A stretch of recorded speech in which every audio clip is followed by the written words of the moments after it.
Your parasite life is over, my wife declared after her promotion, saying we would each pay our own expenses from now on. I agreed. Then on Saturday her brother came for lunch, looked at the table, looked at me, and said, "It's about time she finally found out." Let me tell you how we got there. It all started 3 days earlier. Raquel came home from work with a huge smile, one I hadn't seen on her face in months. She carried a folder in her hand, important papers, and when she closed the door, she looked at me with that triumphant expression that only appears when something big has just happened. They gave me the promotion, she told me. Regional manager, 30% raise, my own office. I got up from the sofa, hugged her, told her I was happy for her. And it was true. After so much effort, so much stress, so many late nights working, her work had finally been recognized. I asked if she wanted to go out to celebrate, go to dinner at that restaurant she liked. But she shook her head, broke free from my hug, and sat across from me with her arms crossed. "Mauricio, I need to tell you something," she began. Her tone changed. There was no longer a smile. There was something cold, something determined. "As of today, this is over." I didn't understand at first. I thought she was talking about her old job, the long hours, something from the office, but then she said it clearly. The parasitic life is over. From now on, we each pay our own way. We each take care of our own expenses. I earn well now. You also have your salary.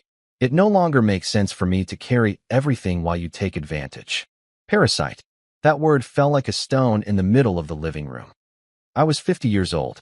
We'd been married 23 years, and my wife had just called me a parasite. I stared at her, waiting for her to smile, to tell me it was an exaggeration, a dramatic way of putting something reasonable. But there was no smile. Her eyes were serious, almost hard. She spoke as if she'd rehearsed that speech, as if someone had put those words in her mouth. And that's when I knew. This didn't come only from her. I didn't raise my voice. I didn't get up from the chair. I didn't ask for explanations. I just sat down slowly and said, "Okay, if that's what you want, that's fine. Deal's made, starting tomorrow, each on their own." She blinked. I think she expected a fight, a complaint, maybe tears or pleas, but I just looked at her calmly and nodded. She was quiet for a moment, as if my answer had thrown her off. Then she got up without saying more and went to the bedroom. I stayed sitting there looking at the wall, feeling something inside me rearrange itself in a completely new place. At that moment, Raquel thought she had won. She thought she had finally set boundaries, that she had stopped carrying an unnecessary burden. She didn't know that wasn't the end of anything. It was just the beginning. That night, I didn't sleep well. Not out of sadness or anger. I slept badly because my head wouldn't stop calculating numbers, bills, receipts, transfer confirmations, everything I'd paid for years without her noticing, everything I kept paying month after month. And I realized something she'd never stopped to check. I realized that maybe this was the only way she would understand. I didn't say anything else that night. I didn't say anything the next day either. I got up on Friday as usual, made my coffee, went to work. I acted completely normal. When I came back in the afternoon, she was already home sitting at her computer checking emails. She greeted me without looking up. I returned the greeting and went straight to the kitchen. I prepared my dinner. Just one plate, just mine. She looked up when she saw me serving. She looked at me for a few seconds, but didn't say anything. She went back to her screen. Friday was the same. Polite silence, each in their own world. I paid for my gas, bought my lunch, kept all the receipts. She did the same, I guess. She didn't ask. Neither did I. And then Saturday came. On Saturday morning, the doorbell rang around 11 a.m. It was David, her younger brother.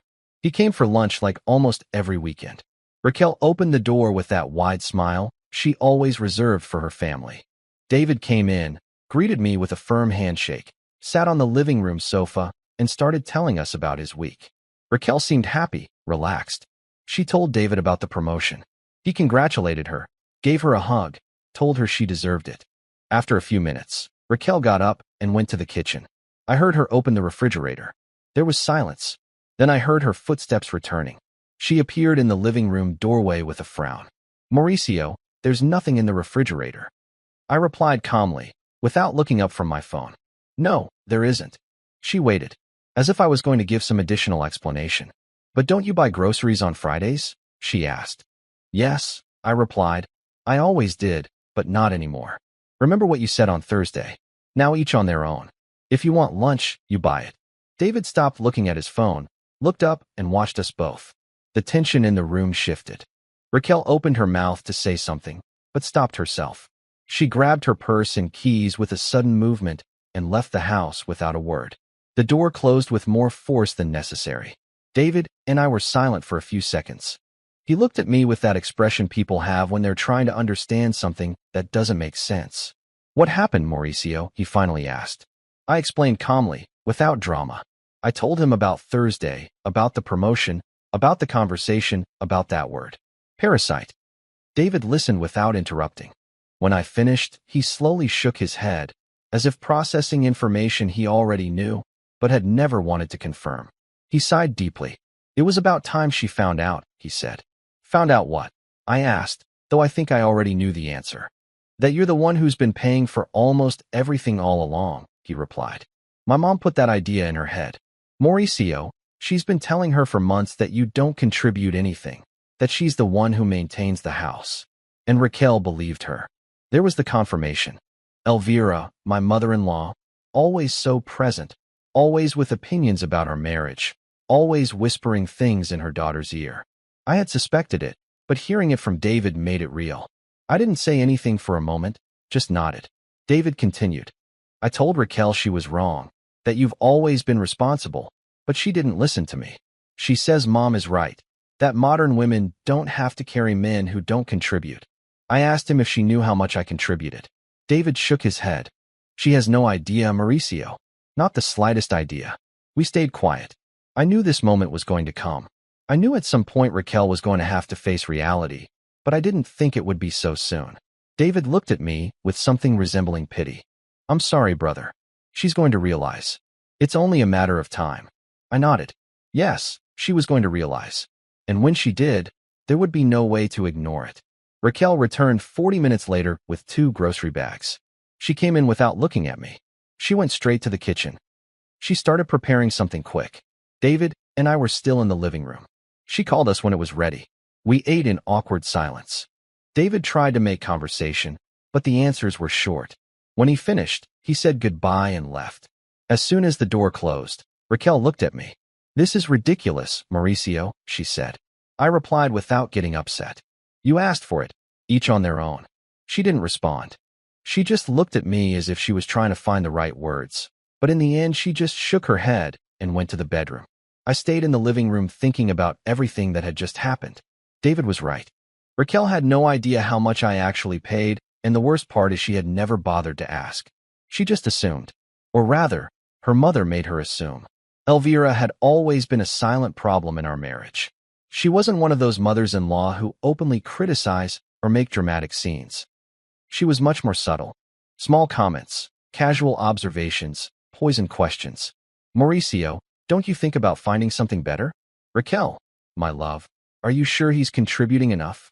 I saw how those words accumulated in my wife's mind like drops of water that eventually perforate stone. And now, after years of that constant dripping, Raquel had come to the conclusion that I was a parasite. Sunday was strange. Raquel got up early, made her breakfast, and went to the gym without telling me. I did my thing. I made coffee, did my stuff, went for a walk. When I came back, she was already back, showered, sitting on the sofa watching something on her phone. We greeted each other with a polite good morning, and each went about our business. It was like living with a roommate you barely talked to.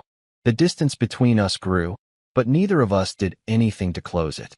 Monday came the first bill, electricity, $230. I always paid it. The email arrived on my cell phone every month, but this time I did nothing, just marked it as read and went about my day. Raquel also received the notifications, but she never paid attention to them because she knew I took care of it. That night, as we each ate our own dinner at the table, she checked her phone. Suddenly she frowned. "Mauricio, have you paid the electricity yet?" I replied without looking up from my plate. "No, why should I pay it? You also use electricity. You can pay it." She put the phone on the table with a dry thud. "You're being childish." I looked back at her calmly. "No, I'm being fair. You said each on their own. The electricity is for both of us. Pay half if you want or pay it all like I've been doing for years." She clenched her jaw. "I've always paid for things too." I nodded. Yes, you've paid for things. Your clothes, your gym, your outings with your friends, gifts for your family. But the house, the real bills, I've always paid those. She got up from the table and left without finishing dinner. I continued eating calmly. The next day, Tuesday, another notification arrived. Internet and cable TV, $10. I also did nothing. Wednesday was gas, $90. Thursday, the car insurance payment, $350. All those bills that I always paid without saying anything, without asking for recognition, without expecting applause. I just paid them because it was my responsibility, because we were a family, because that's how things worked. But now things work differently. Raquel started receiving overdue payment reminder emails. I saw her check her phone more frequently, with more concern. One night, she asked me if I had paid the internet. I told her no. She took a deep breath as if containing frustration.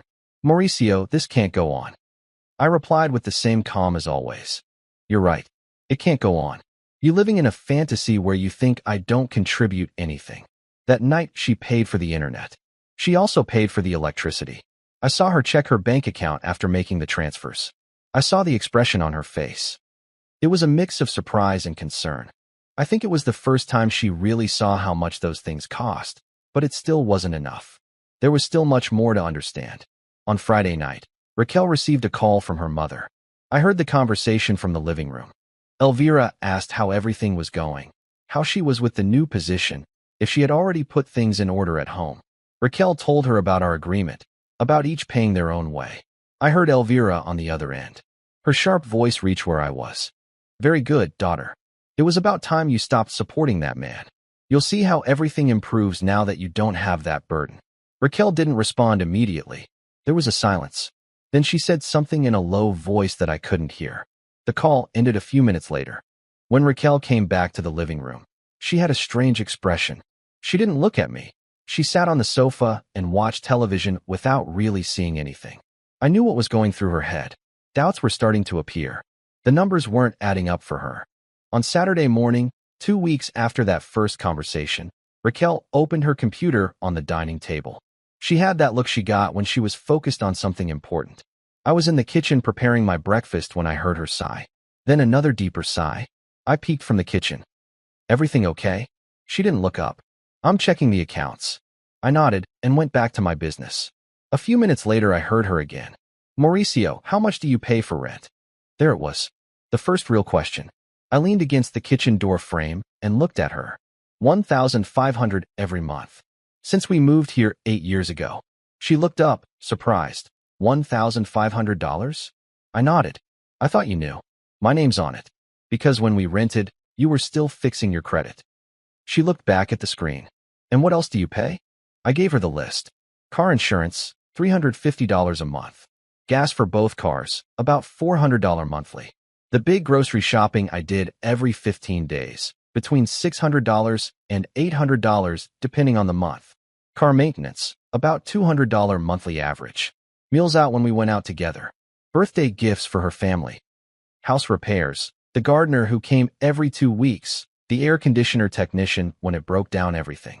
Raquel didn't say anything for a long time.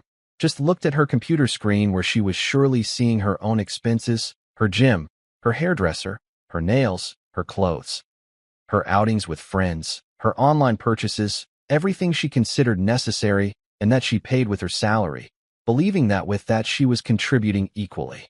Finally, she spoke without looking at me. I didn't know you paid so much. I replied gently, without sarcasm. You never asked. The silence that followed was different. It wasn't uncomfortable or tense. It was the silence of someone who's starting to see something that had been there all along, but had never wanted to look directly at.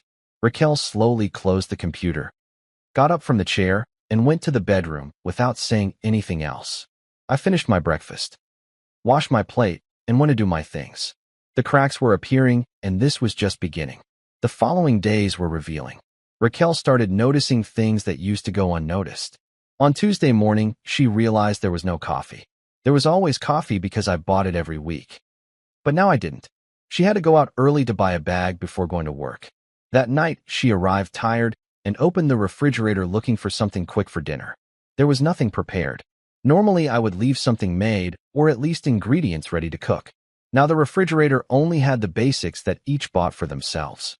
I saw her order food through an app. She spent $25 on something that would have cost $5 if we'd made it at home. I saw her frown when confirming the payment. Small things. Everyday details that added up and added up. On Wednesday, she ran out of toilet paper in her bathroom. She came to ask me if I had extra. I told her yes, that there was some in my bathroom, but that it was mine, that if she needed some she had to buy it. She looked at me as if I was joking. Mauricio, it's toilet paper. I know, I replied. And I bought it for myself. You buy yours. She was quiet for a moment, then shook her head and left. An hour later, I heard her leave. She went to the corner store. When she came back, she had a small bag, toilet paper, hand soap, shampoo, things that had always been there available, without her knowing where they came from. Now she knew. They came from me. They had always come from me. On Thursday, she received a message from the building manager. The rent was overdue. It was the 15th of the month, and normally I paid it on the 1st. Raquel came into the living room with her phone in her hand. Mauricio, the rent is overdue. I nodded without looking up from the book I was reading. I know. And you're not going to pay it? No, I replied. I don't pay the rent anymore. Now each pays their own. Remember $1,500. You're half of this house, so you have to pay $750. She stood there processing $750 added to the $400 she had already paid for electricity, internet, and gas. Plus her gym, $120 a month. Plus her car, $200 insurance. Plus gas, plus food, plus everything else. I saw her do the calculations mentally. I saw her expression change. But you're not going to let us be evicted, she finally said with a tone that tried to be firm, but trembled a little. We're not going to be evicted, I replied calmly. Because you're going to pay your part. Or if you prefer, pay it all, and I'll give you my half. Whatever you want. That night, I heard her talking on the phone with someone.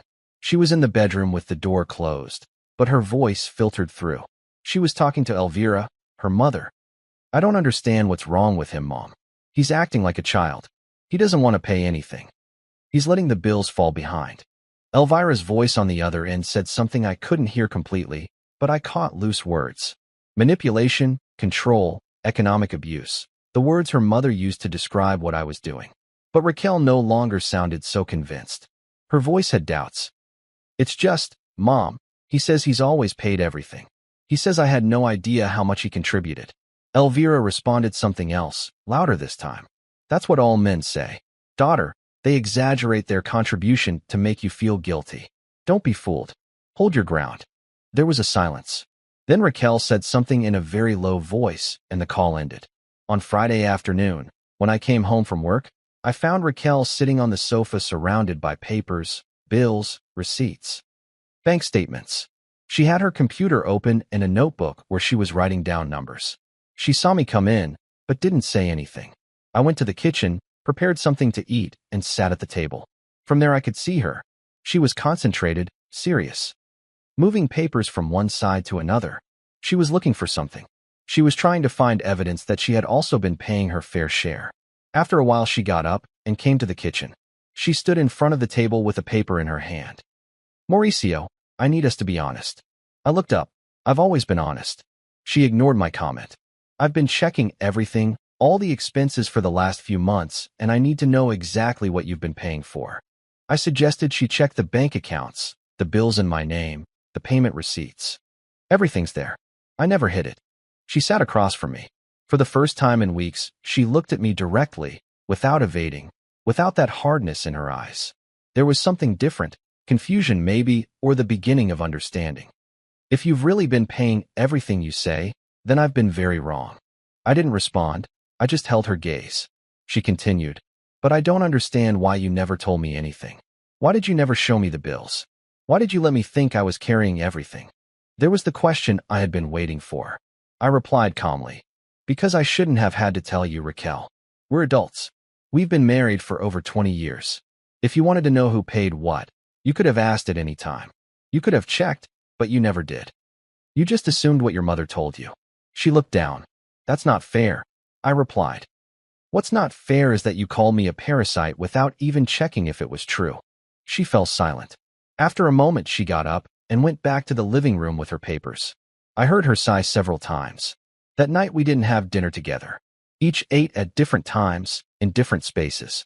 The house felt bigger, emptier, even though we were both there. On Saturday, Raquel got up early. I heard her moving around the house making coffee, opening and closing cabinets.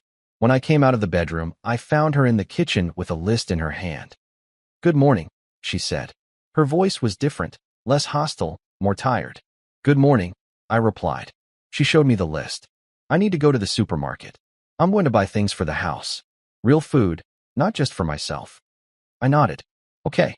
I waited for her to say something else, but she didn't. She left with her list and her reusable bags. She came back 2 hours later with the car full of bags. She started putting things away in silence. I was in the living room, but I could see her from there. She bought vegetables, fruits, meat, chicken, rice, pasta, things that would last for several days, things that could be cooked. When she finished putting everything away, she came to the living room. "I spent $40, she said, on groceries for 2 weeks. I nodded. "Sounds reasonable." She sat on the sofa away from me. "I realized something this week," she said. "Living is more expensive than I thought.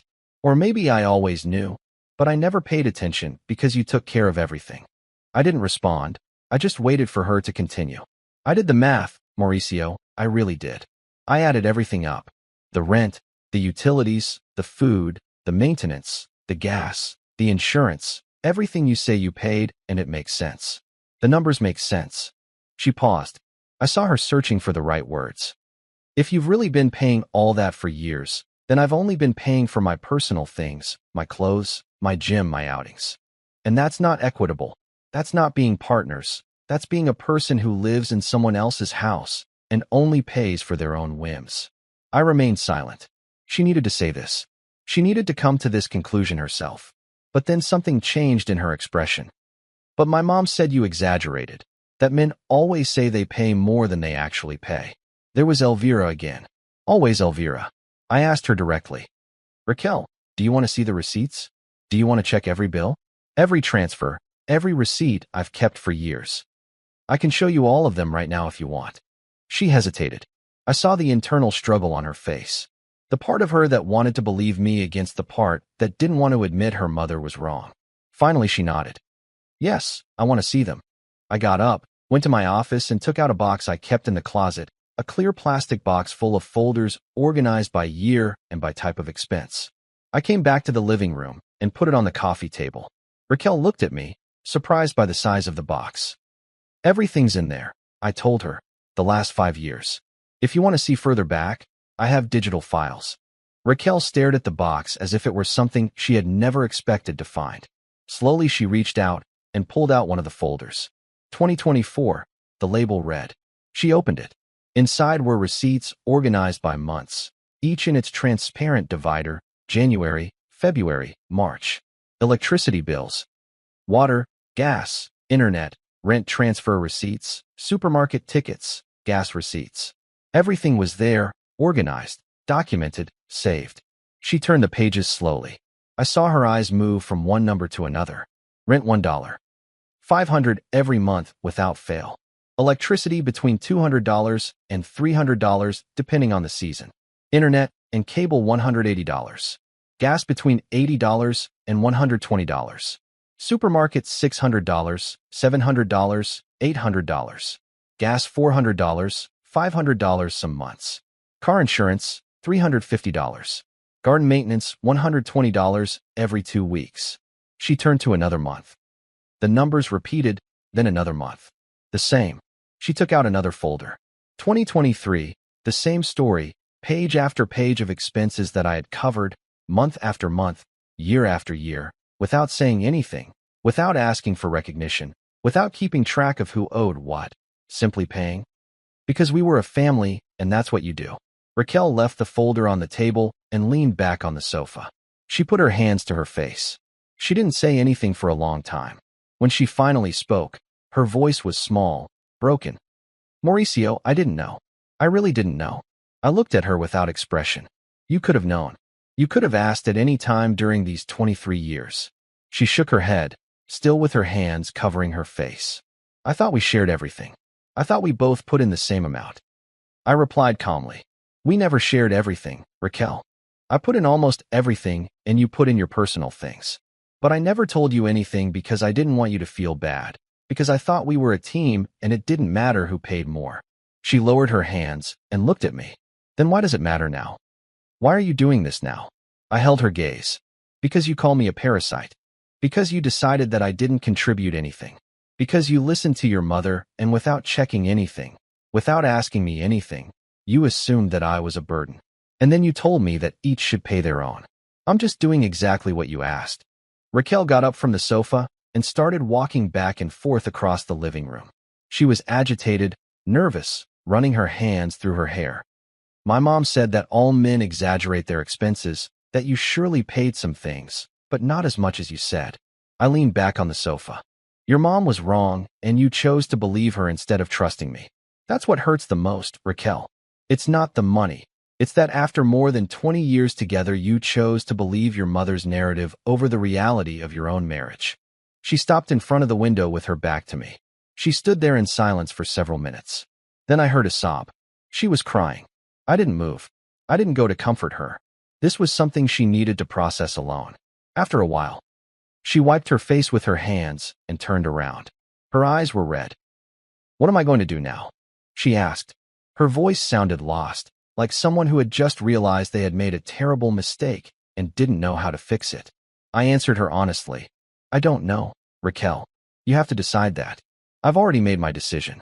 You said you wanted each to pay their own. I agree. From now on, each pays half of everything. Or if you prefer, I'll find another place and each goes their separate way. She looked at me in a panic. You don't want a divorce. It's not a question of what I want, I replied. It's a question of whether there's still a marriage here, because from where I see it, you had already decided that I wasn't a partner, that I was a parasite. She slumped onto the sofa again, covering her face. I'm sorry, she whispered. I'm very sorry. I nodded. It's okay to feel sorry, but feeling sorry doesn't change what happened. It doesn't change that you disrespected me, that you assumed the worst of me without even asking me, that you believed your mother instead of trusting your husband. She looked up. How can I fix this? I replied sincerely. I don't know if it can be fixed, at least not immediately. You broke something, Raquel. And broken things don't stick together just because someone apologizes. That night we slept in separate rooms again. I in our bed, she in the guest room. I heard her leave, dragging a pillow and a blanket. I heard her close the door softly. I stayed awake for a long time, staring at the ceiling, thinking about everything, how we had gotten here. How a marriage of more than 2 decades could crumble so quickly because of a word and a manipulative mother-in-law. On Sunday, Raquel didn't leave her room until almost noon, when she finally appeared. Her hair was pulled back in a messy bun, and she had dark circles under her eyes. She looked tired, defeated. She went straight to the kitchen, made coffee, and sat at the table. I was in the living room reading. After a while, she called me. Mauricio, can you come for a moment? I put down the book and went to the kitchen. I sat across from her. I was thinking all night, she began. And you're right. You're right about everything. I assumed things without checking. I believed my mom without questioning her. I disrespected you in the worst way, and I have no excuse. I waited for her to continue. But I need you to know it wasn't out of malice. It was because my mom had been telling me for months that modern women can't let men take advantage of them, that we had to be independent, that we had to make sure we were with someone who really contributed. And I believed her because she's my mom, because she's always been there for me, because I trust her, but I realized I trusted her more than I trusted you. And that's wrong. That's unforgivable. I nodded slowly. Your mom has her own reasons to distrust men, Raquel. Her marriage with your dad was difficult. He was irresponsible. He did spend everything on his own things and left her to carry everything. But I'm not your dad, and this isn't your parents' marriage. She nodded, wiping a tear that rolled down her cheek. I know. Now I know, but the damage is already done. I replied. Yes, the damage is already done, and I don't know how we're going to overcome it. I need time, Raquel.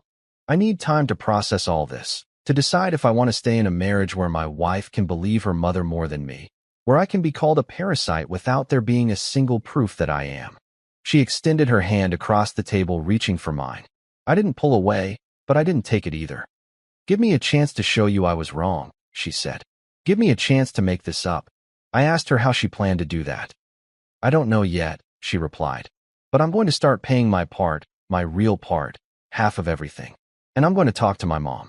I'm going to tell her she was wrong, that you're not what she thought. I nodded. Okay, you can do that, but I need you to understand something, Raquel. This isn't fixed with money. This isn't fixed with a conversation with your mom. This is fixed with time, with consistent actions, with rebuilding the trust that was broken. And I don't know how long that's going to take. Maybe months, maybe years, maybe never.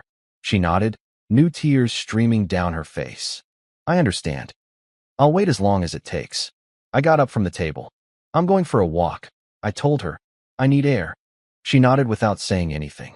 I took my keys, my phone, and left the house. I walked around the neighborhood for over an hour thinking, processing, trying to understand how I really felt. I was angry. Yes, I was definitely hurt. But I was also tired of having to prove my worth. Tired of having to justify my place in my own marriage. When I returned home, Raquel was in the kitchen preparing something. It smelled good. She was cooking chicken with vegetables, something she hadn't cooked in a long time. She saw me come in and smiled shyly. I thought I'd make dinner for both of us. If you want. I stood in the kitchen doorway. Okay, I replied. Thanks. She nodded and continued cooking. We ate dinner together that night, mostly in silence, but together. It was a small step. The following days were strange. Raquel tried to get closer, but I still kept my distance. It wasn't cruelty, it was protection. I needed to make sure this was real. That it wasn't just a temporary reaction to realizing her mistake. On Monday, she transferred $750 to my account, her half of the rent. She didn't say anything. Just showed me the receipt. I nodded. On Tuesday, she paid her share of the internet and electricity. On Wednesday, she bought the large grocery order, spending almost $400. I saw her checking prices, comparing brands. Choosing carefully. It was something I had never seen her do. That week I also noticed something else.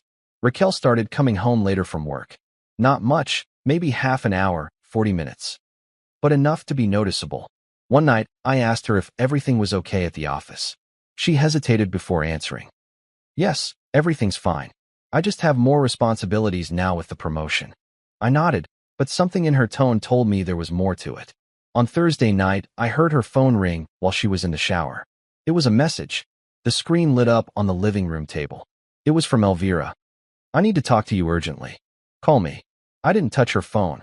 When she came out of the shower, I told her mom had texted. She checked the message and sighed. I'm going to call her, she said, but her voice didn't sound enthusiastic. She locked herself in the bedroom. This time her voice was louder, firmer. I could hear snippets of the conversation from the living room. No, Mom, you're wrong. Mauricio, isn't that right? Yes, I saw the receipts, all of them from the last few years. He's been paying for almost everything. Elvira's voice on the other end sounded agitated, annoyed. Then I heard Raquel respond with something that surprised me. No, Mom, I'm not going to keep listening to this. You projected your problems with Dad onto my marriage, and I was foolish to let you. There was silence. Then more arguing. Finally, Raquel raised her voice. Enough. Mom, I've made my decision. I'm going to fix this with my husband, and I need you to respect that. The call ended abruptly. Raquel came out of the bedroom with a red face, her eyes bright. She sat on the sofa next to me. I spoke clearly to my mom, she said. I told her she was wrong about you. That I was wrong. That I need her to stop interfering in our marriage. I asked her how Elvira had reacted. Raquel let out a bitter laugh. As expected, she told me I was being manipulated, that you brainwashed me, that I would regret it, the typical responses of someone who doesn't want to admit they were wrong. I nodded. And what did you tell her? She looked at me directly. I told her that if I had to choose between her opinion and my marriage, I chose my marriage, that if she couldn't respect that, then we needed distance for a while. That answer surprised me. Raquel and her mother had always been very close. For her to set that boundary was significant, but it still wasn't enough. Boundaries with words were easy, maintaining them was another thing. On Friday, Raquel came home with something in her hands. A folder. She sat across from me in the living room. I did something today, she said. I went to the bank and opened a joint account. I put my full salary in there, and I want you to put yours too so everything is transparent. So we both see where the money comes from and where it goes. I looked at her in surprise. That's a big step, I said. She nodded.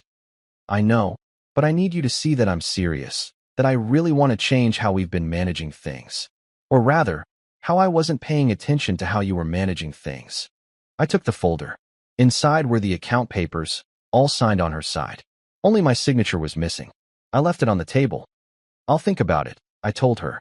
She didn't insist, she just nodded. Okay, take your time. That night we sat down to watch a movie. Well, she watched the movie.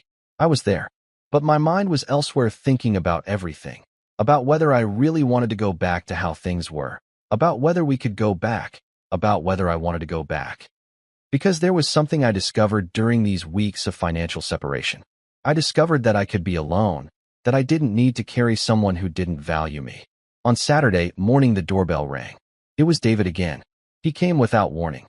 Something unusual for him. Raquel opened the door. He came in with a serious expression. I need to talk to both of you, he said. We sat in the living room. David settled on the sofa across from us. Mauricio. Raquel, I have to tell you something. Raquel looked at him worried. What's wrong? He took a deep breath. I talked to Mom yesterday. After your call with her, Raquel, she's furious.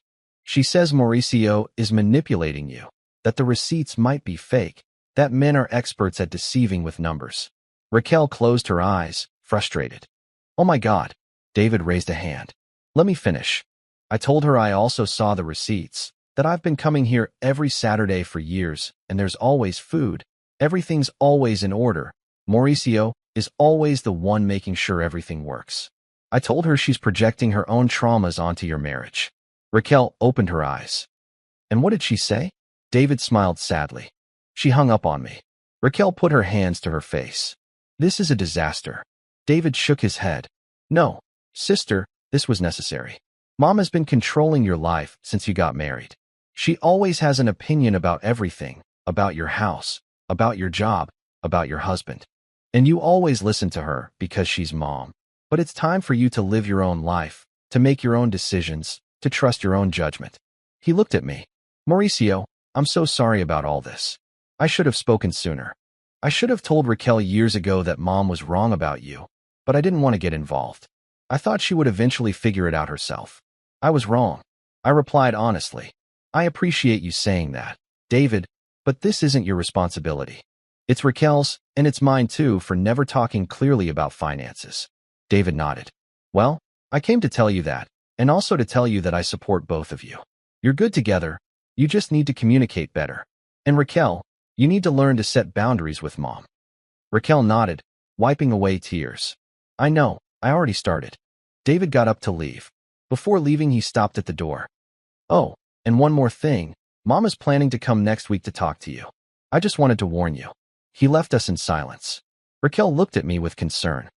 What are we going to do when my mom comes? I replied calmly. You're going to do what you have to do. I'll be here, but this is your conversation with her, not mine. She nodded. You're right. That afternoon, Raquel spent a lot of time on her computer. She was checking things, taking notes. When I asked her what she was doing, she told me she was preparing, organizing numbers, facts. Everything she needed to talk to her mother clearly and firmly. On Sunday, we went to the supermarket together. It was the first time in weeks we had done something like that. We walked the aisles, each choosing things, putting them in the shared cart. It was strangely normal, almost like before. But not exactly like before. There was something different, a new awareness. Raquel looked at prices. Now she compared options, asked if we really needed certain things.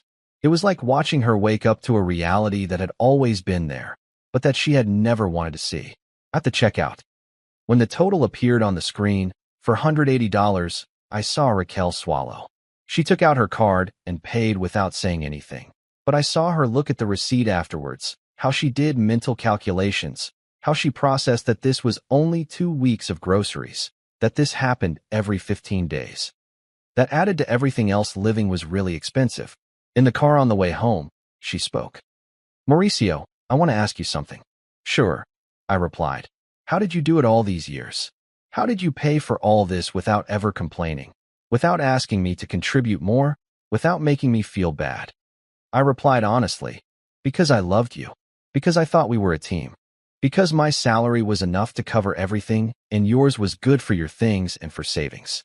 I thought we were building something together. I never thought about keeping track of who put in more, until you decided that I didn't put in anything. She was silent the rest of the way. When we got home and were putting away the groceries, she said something that surprised me. Mauricio, I earn more than you now with the promotion. My new salary is $6,200 a month. Yours is $4,500. And even so, with my higher salary, I can barely cover my share of expenses and my personal things. How did you do it with a lower salary paying almost everything? I explained. I didn't pay for my personal things, Raquel. I didn't go to the gym. I didn't get my nails done. I didn't buy new clothes every month. I didn't go out with friends to expensive restaurants. I didn't spend $200 on personal care products. I lived simply, paid what was necessary, and saved what was left over. She stopped with a can of vegetables in her hand. You sacrificed yourself? She said, for years. And I never saw it. I didn't respond immediately. I continued putting things in the refrigerator, arranging products in the pantry. Finally, I told her, I don't see it as sacrifice. I see it as responsibility, as what you do when you have a family, when you share your life with someone. But yes, there were things I didn't do, places I didn't go, purchases I didn't make, because I prioritized the stability of our home. Raquel sat in one of the kitchen chairs, put the can on the table without putting it away. She looked overwhelmed. I was selfish, she said, so selfish. I spent my salary on what I wanted, when I wanted, without asking myself if you also needed or wanted something, without offering to pay more, without even asking if you were okay with the arrangement we had. I told her the truth. I never complained because I was okay with the arrangement. What wasn't okay was that you thought I didn't contribute, that you called me a parasite, that you believed I was using you. She wiped her eyes with the back of her hand. I know, and I'll never be able to apologize enough for that. We finished putting away the groceries in silence. When we finished, Raquel made coffee for both of us. We sat at the kitchen table, facing each other, with steaming mugs between us. Mauricio, I want you to know I'm going to change, she said. I'm no longer going to the luxury gym. I canceled that membership. I found a cheaper one. I saved $70 a month. She continued. I also talked to my friends. I told them I won't be able to go out as much as before, that I need to be more responsible with my expenses, that I have a home to maintain. I looked at her. You don't have to do that, Raquel. You can still see your friends. She shook her head. It's not just about the money. It's because I realized I was living as if I were single, as if I had no responsibilities, as if you were just there to make my life easier while I enjoyed my full salary. She took a sip of coffee. That's not a marriage. That's having a provider who gets nothing in return. And I'm ashamed to have done it for so long without realizing it. I replied honestly. I did receive things in return, Raquel. I received your company, your laughter, the moments we spent together. But you're right that it wasn't equitable. And maybe I was also to blame for not talking about it sooner, for assuming you knew and agreed. She extended her hand across the table. This time I took it. Her fingers were cold, trembling. We're going to fix it, she said, step by step. We're going to build something better, something fairer for both of us. I nodded slowly. We can try, but I need time, Raquel. I need to see that this is real, that you're not going to go back to the same thing in 2 months when the novelty wears off. She squeezed my hand. I'm going to prove it to you, for as long as it takes. The following days were better, not perfect, but better. Raquel started cooking more often. We shared household chores more equitably. She did the laundry, I cleaned the kitchen, she vacuumed, I organized the garage. Small things that built a new rhythm. A new normal. But I still kept an emotional distance. We still slept in separate rooms. There was still an invisible wall between us. On Wednesday of the following week, the moment we had both been dreading arrived. Elvira appeared without warning. She rang the doorbell at 7 p.m. Raquel opened the door. Her mother came in like a hurricane with that energy she always brought, that certainty that she was right about everything. Raquel, we need to talk, she said without even greeting us. She looked at where I was in the living room. Alone. Raquel stood firm. No, Mom, if you have something to say, you say it here in front of both of us. Elvira frowned. I don't like your tone, Raquel. I replied this time, getting up from the sofa. Elvira, If you're going to come to our house, you're going to respect your daughter and me. If you can't do that, then it's better you leave." Elvira looked at me as if I had slapped her. "How dare you speak to me like that? I'm here for my daughter's sake." Raquel stepped between us. "Mom, enough. Sit down. Are we going to talk like adults or not?" Elvira hesitated, clearly unaccustomed to her daughter setting boundaries. Finally, she sat on the sofa with her arms crossed, tense and defensive. Raquel sat across from her. I stood, leaning against the wall, observing. "Mom, I came to tell you that you were wrong about Mauricio," Raquel began. Elvira opened her mouth to interrupt, but Raquel raised her hand. "Let me finish. You were wrong. Mauricio isn't Dad. Mauricio has been paying almost all the expenses of this house for years. I saw the receipts. All of them. There's no doubt. He was never a parasite. I was the one who wasn't contributing fairly. And you planted that idea in my head because you projected your own problems with Dad onto my marriage." Elvira turned red. "That's not true. I just wanted to protect you." Raquel shook her head. "No, Mom, you wanted to control me. You wanted my marriage to fail because yours failed? You wanted me to see Mauricio as you saw Dad. But they're not the same person, and you have no right to destroy my marriage because of your own traumas." The silence that followed was thick. Elvira looked at her daughter with a mixture of surprise and rage. Finally, she spoke. "I can't believe you're talking to me like this. After everything I did for you." Raquel remained calm. "I appreciate everything you did for me, Mom, but that doesn't give you the right to control my life. I'm an adult woman. I have a husband who loves me and whom I love, and I need you to respect that. If you can't, then we need distance."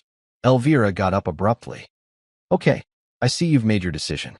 When everything falls apart, don't come crying to me." She headed for the door.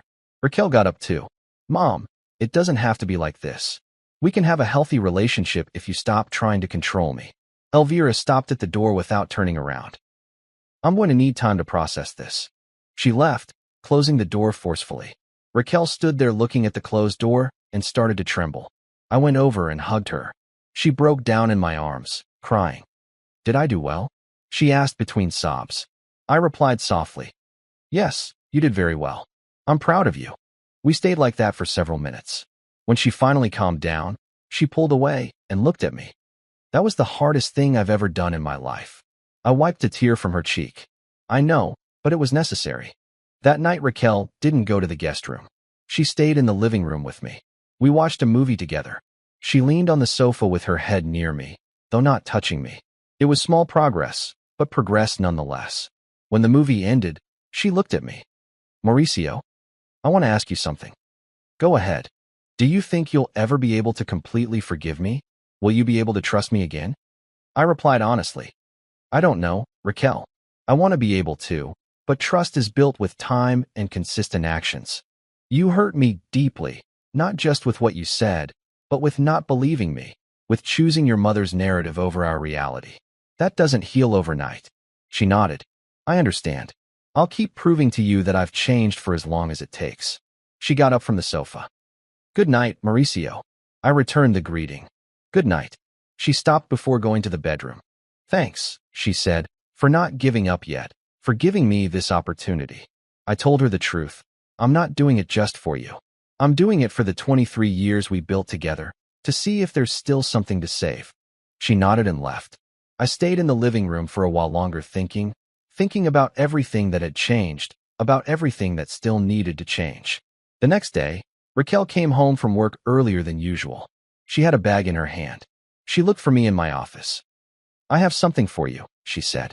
She opened the bag and took out a box. It was a watch, one I had mentioned months ago that I liked, but never bought because it was expensive. "You remembered?" I said, surprised. She nodded. "I've been saving. I wanted to give you something that showed I'm thinking of you, that I don't just think of myself." I took the box. It was a significant gesture. "Thanks, Raquel." She smiled shyly. "It's not enough to make up for everything. I know, but it's a start." I nodded. "Yes, it's a start." That night we had dinner together. A dinner she prepared with food we had both chosen at the market. We talked about everyday things, work, projects, plans for the weekend. It was normal, almost like before, but with something new and awareness. A mutual respect that wasn't there before. The weeks that followed brought small, but constant changes. Raquel started asking before making big purchases. She consulted me on financial decisions. We reviewed the accounts together every Sunday night. Sitting at the dining table with the computer between us, seeing where every dollar went. It was something we had never done in 23 years of marriage, and it should have been that way from the beginning. One afternoon, Leonardo, my boss, came with news. Mauricio, I need to talk to you. He called me into his office. I was reviewing performance evaluations, and your work has been exceptional these last few months. I want to offer you a position as department coordinator. It comes with a 20% raise. I thanked him, surprised. It was something I didn't expect. When I came home that night, Raquel was in the kitchen preparing dinner. I told her about the offer. Her reaction surprised me. She was genuinely excited, not with that superficial enthusiasm from before, but with something deeper. Mauricio, that's incredible. You deserve it. You've worked so hard for years without recognition. She hugged me. It was the first real hug in weeks, and for a moment I felt something similar to what we used to have. But there were still doubts. There were still parts of me that resisted trusting completely. On Saturday, David came to visit us again. This time he brought someone else. Sarah, his girlfriend. We had never formally met her. She was a psychologist. During lunch we talked about many things. At some point the conversation turned to relationships. Sarah commented something that resonated with me. The healthiest relationships are those where both people feel valued. Where each person's contribution, whatever it may be, is recognized and appreciated. She looked at Raquel and then at me. David told me a little about your situation, and I think what happened here was a lack of communication and appreciation on both sides. But the important thing is that you're working on it. That's what matters. Raquel nodded. You're right. I assumed things. I didn't value what Mauricio did, and I almost lost him because of it. Sarah smiled warmly. But you didn't lose him. He's still here, and you're here. That means it's worth fighting for. After they left, Raquel and I cleaned the kitchen together. She washed, I dried. I like Sarah, she said. She's wise. I nodded. Yes, she is. Raquel stopped and looked at me. Do you think we should go to couples therapy? As something additional to make sure we're really fixing everything, not just patching things up. I thought about it for a moment. It wouldn't be bad. It could help us communicate better. She nodded. I'm going to look for options this week. Raquel kept her word. By midweek, she had already found a therapist. Christina was her name. Specialist in couples therapy with over 15 years of experience. Our first session was on a Friday afternoon. We arrived together. But in silence. I was nervous. I didn't know what to expect. I had never been to therapy. Christina greeted us in her office, a warm space with comfortable armchairs and soft light. She asked us to tell her what brought us there. Raquel spoke first. She told her everything. The promotion, the parasite conversation, my reaction, the discovery of the truth, her mother's influence. She spoke for almost 20 minutes nonstop. Christina listened without interrupting, taking occasional notes. When Raquel finished, Christina looked at me. Mauricio, what's your perspective on all this? I told her my side. The pain of being called a parasite after years of providing. The decision to let her see reality. The frustration of not being valued. Christina nodded when I finished. I understand. What I see here is a common pattern. One person assumes a silent provider role, the other assumes things simply work without questioning how. Add to that an external influence that distorts perception, and you have a recipe for conflict. But I also see something positive. Both of you are here. Both of you want to fix this. That's already more than many couples achieve. She gave us homework for the week, communication exercises, moments specifically dedicated to talking about how we felt without blaming the other, using phrases like, I feel instead of you did. They seemed simple things. But they weren't. That night we tried the first exercise. Sitting face to face in the living room, without phones, without distractions, Raquel began. I feel guilty every day for what I did to you. I feel ashamed for not having seen what was in front of me for years. My turn. I still feel betrayed. I feel like I lost something I don't know if I can get back. The blind trust one had in us. Raquel nodded with tears in her eyes. I understand. And I'm not going to ask you to trust me again immediately. I just ask you to let me earn that trust back. And you, I said. That's what I'm doing. That's why I'm still here. We continued like that for half an hour. It was difficult, it was uncomfortable, but it was necessary. The sessions with Christina became weekly. Every Friday, we went together. In the third session, Christina addressed something neither of us had mentioned directly. I'm going to ask you something difficult. Mauricio, why did you never talk about money before? Why did you let resentment build up in silence? It took me by surprise. I thought we were there because of what Raquel had done. I didn't know I was also under analysis, but Christina was right. I thought about her question. Finally, I replied. Because I thought talking about money was vulgar. Because I was taught that a man provides without complaining. Because I was afraid that if I asked for more contribution from her, she would think I wasn't enough. Christina nodded. So, you also had insecurities. You also had fears. And those fears kept you quiet for years until everything exploded. Raquel looked at me in surprise. I didn't know that. I didn't know you were afraid to ask me for things. Christina intervened. That's part of the problem. Both assumed things about the other without checking. Mauricio assumed Raquel knew and appreciated his effort. Raquel assumed Mauricio was comfortable with the arrangement. Neither spoke, neither asked. And when an external voice appeared with a different narrative, everything collapsed because there was no real communication to sustain the structure. That session was revealing. We left the office in silence in the car. On the way home, Raquel spoke. She was right.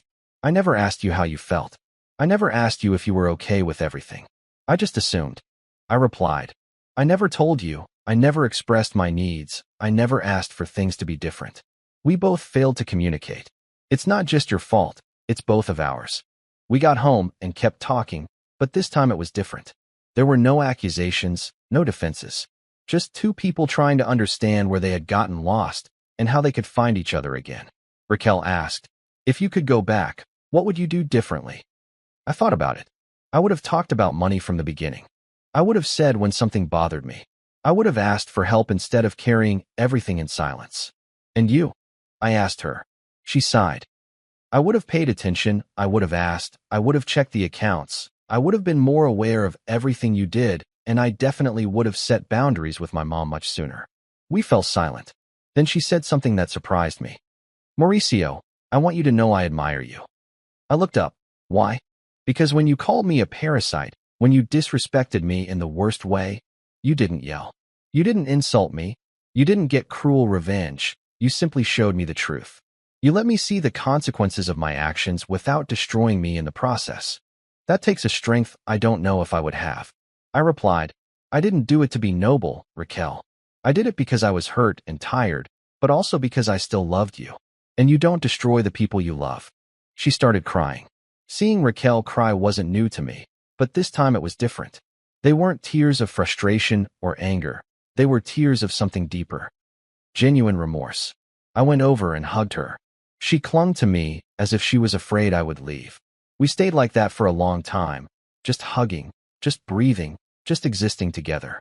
At that moment, the following days brought more useful changes. Raquel started leaving me notes. Small messages on the refrigerator, on my desk, on the bathroom mirror. Thanks for making coffee this morning. I appreciate you fixing the garage door. I love you. Simple, but meaningful things. I started doing the same. I thanked her when she cooked, when she cleaned, when she did things I used to take for granted. We were learning to see each other. One night, Raquel received a call. It was Elvira. I saw her hesitate before answering. Finally, she did. Hello, Mom. The conversation was brief. Raquel listened more than she spoke. When she hung up, she looked at me. My mom wants to come for dinner. She wants to apologize to both of us. I asked her how she felt about it. I don't know. Part of me wants to tell her no, that I need more time, but another part wants to give her a chance. What do you think? I replied honestly. I think it's your decision. She's your mom. If you want her to come, let her come. If not, that's fine too. I won't influence this. It's between you and her. Raquel thought for a moment. I'm going to tell her yes, but with conditions, no drama, no accusations. If she comes to apologize and to listen. If she can't do that, then she doesn't come. On Saturday, Elvira arrived punctually. She brought flowers and a meal she had prepared. She came in with less confidence than last time. She looked smaller, more humble. Hello, she said softly. Hello, Mom, replied Raquel. We sat in the living room. The initial silence was awkward. Finally, Elvira spoke. I came to apologize to both of you. I've been going to therapy these last few weeks, and my therapist helped me see that I projected my problems with Raquel's dad onto your marriage. She continued, Mauricio, I judged you without really knowing you. I assumed things based on my experience, without seeing that you're different, that your marriage with my daughter is different, and because of that I almost destroyed what you have. I'm sorry. I didn't expect such a direct apology. I nodded. I appreciate you saying that, Elvira. She looked at Raquel. And to you, daughter, I ask forgiveness for not respecting your ability to manage your own life, for trying to control you, for not trusting your judgment. I raised you to be strong and independent, but then I didn't let you be. Raquel had tears in her eyes. Thanks, Mom. That means a lot. Elvira nodded. I don't expect you to forgive me immediately. I just hope you give me the opportunity to do things better from now on, to be a mother and a mother-in-law who supports instead of one who interferes. Raquel got up and hugged her mother. Elvira hugged her back. It was a moment of healing. We had dinner together that night. The conversation was careful at first, but gradually became more natural. Elvira asked about my work, about my plans. She really listened, without judging, without making passive-aggressive comments. It was a noticeable change. When she left, she thanked us for receiving her, for giving her the opportunity to fix things. After she left, Raquel and I sat on the sofa. I think she's really trying to change, she said. I nodded. Yes, it seems genuine. 3 months passed since that Thursday night when everything changed. 3 months of therapy, of difficult conversations, of rebuilding what had been broken. It wasn't easy. There were days when I thought we wouldn't make it. Days when the distance between us seemed insurmountable. But there were also good days, days when we laughed together again, days when I remembered why I had chosen to spend my life with this woman. One Saturday night, Raquel prepared a special dinner, set the table with placemats we hadn't used in years, lit candles, prepared my favorite food. When I arrived from doing some shopping, I was surprised to see her there, waiting with a nervous smile. What's all this? I asked. She approached and took my hands. Mauricio, I want to celebrate something. 3 months of work, 3 months of growth, 3 months of getting to know each other again. We sat down to dinner. The food was delicious, but more than the food, what I enjoyed was the conversation.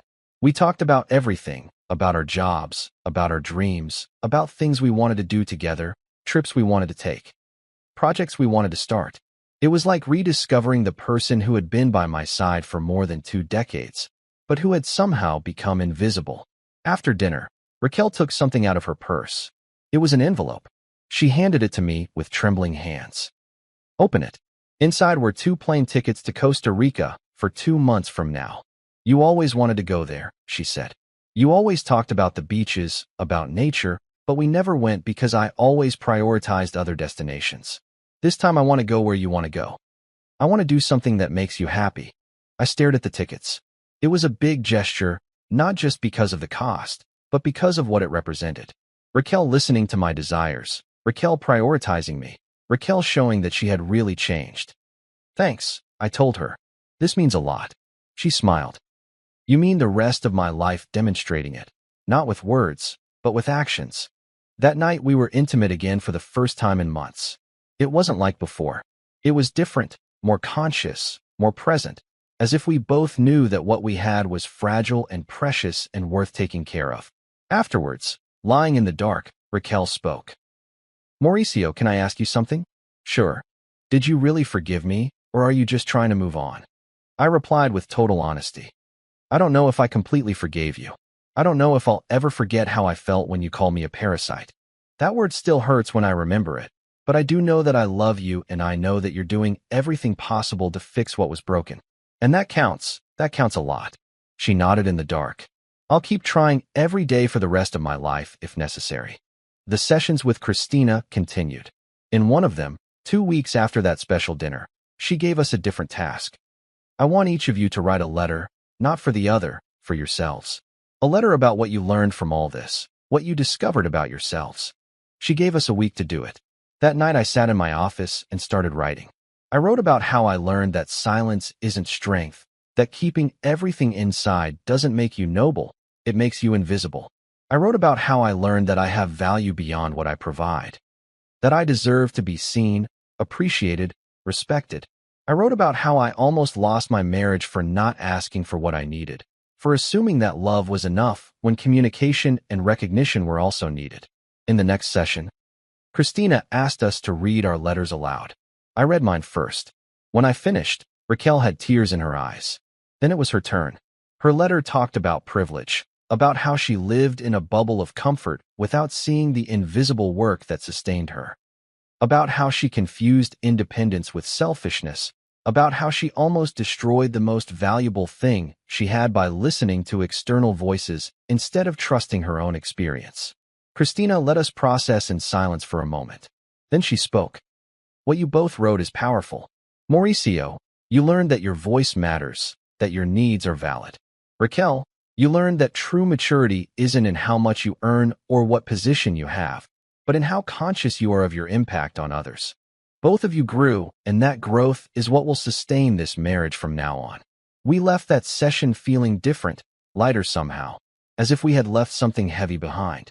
In the car, Raquel took my hand. I'm proud of us, she said, that we didn't give up, that we chose the hard work instead of the easy way out. I nodded. Me too. That night, we went for a walk in the park near home, holding hands talking about the future, about plans, about dreams. A week later, I received a call from Leonardo. Mauricio, I need you to come to my office. I went immediately wondering what was happening. When I entered, there were several people from the management team. They informed me that the coordinator position they had offered me came with additional responsibilities. They wanted me to lead a new, important project with a large budget and company-wide visibility. It was a huge opportunity. It also meant more work, more stress, more time away from home. When I arrived that night, I told Raquel I expected her to automatically get excited, but instead she asked me, "And what do you want? Do you want to accept, or do you feel like you have to accept?" The question caught me off guard. No one had asked me what I wanted. It had always been about what was best for the family, for finances, for the future. I thought about her question. Finally, I replied, I don't know. It's a great opportunity, but it also means sacrificing more time, more energy, and we're just rebuilding our relationship. I don't know if I want to risk that. Raquel nodded. Then don't accept it or accept it with conditions. Ask them to let you work from home some days, to respect your hours. You have value, Mauricio. They need you as much as you need the job. You don't have to accept everything they offer you just because it's an opportunity. Her words gave me perspective. The next day, I went back to Leonardo. I thanked him for the opportunity and told him I accepted it. But with conditions.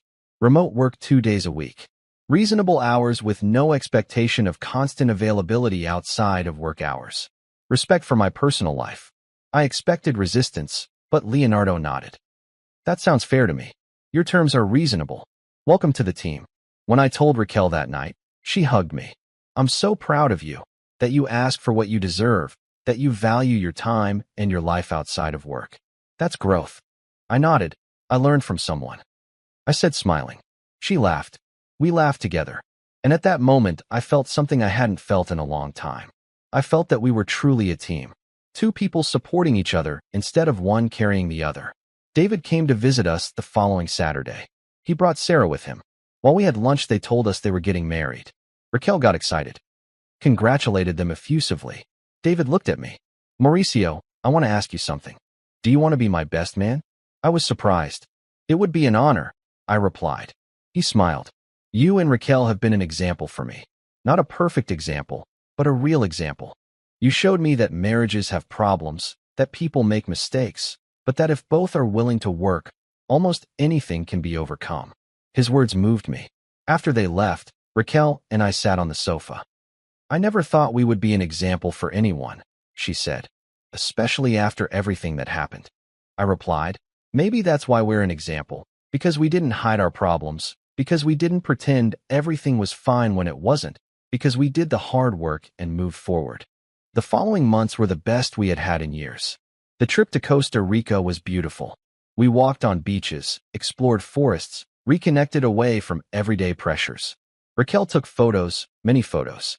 Photos of landscapes, of animals, but above all photos of us together smiling. Happy. One night, watching the sunset on the beach, she told me, thanks for not giving up on me, for giving me the opportunity to be better. I replied, Thanks for doing the work, for truly changing, for showing me that it was worth staying.